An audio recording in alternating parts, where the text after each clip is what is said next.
അപ്പൊ എനിക്ക് പാകിസ്ഥാനെ ഒരു ശത്രുരാജ്യമായിട്ട് ഒരിക്കലും തോന്നിയിട്ടില്ല. കാരണം അതൊക്കെ ഈ രാഷ്ട്രീയക്കാരുടെ ആവശ്യങ്ങളാണ്.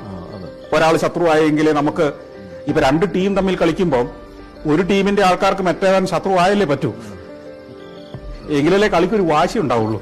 അത്രേ ഉള്ളൂ. അപ്പൊ ഞാൻ ഈ രാജ്യങ്ങളിലെല്ലാം ഞാൻ പറയില്ല, എന്നെ സംബന്ധിച്ചിടത്തോളം പലരുടെയും മനസ്സിൽ ഒരു രാജ്യത്തിന്റെ പേര് പറയുമ്പോൾ മതത്തിന്റെ പേര് ഓർമ്മ വരുന്നത് അത് വലിയൊരു അപകടമാണ്.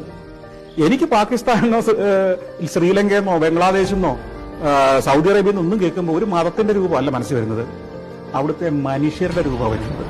രാഷ്ട്രീയമാണ് പലപ്പോഴും നമ്മളെ ശത്രുക്കളെ സൃഷ്ടിക്കാൻ വേണ്ടി പ്രേരിപ്പിക്കുന്നതെന്ന് എനിക്ക് പലപ്പോഴും തോന്നിയിട്ടുണ്ട്. സാധാരണക്കാർക്ക് എന്താണ് പാകിസ്ഥാൻകാരോട് ശത്രുത? പാകിസ്ഥാനിലെ സാധാരണക്കാർക്ക് എന്താണ് ഇന്ത്യയിലെ ഒരു സാധാരണക്കാരനോട് ശത്രുത?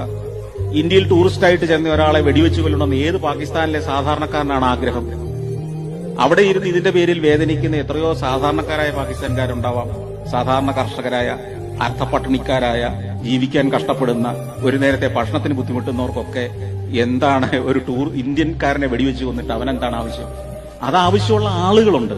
അതിലൂടെ അടുത്ത കുറെ നാളുകളിലേക്ക് സജീവമായി മറ്റ് ചിന്തകളിൽ നിന്ന് മനുഷ്യനെ മാറ്റി നിർത്തുന്ന ഭരണകൂടങ്ങളുണ്ട്. അവർക്കാണ് ഇതിന്റെ ആവശ്യം.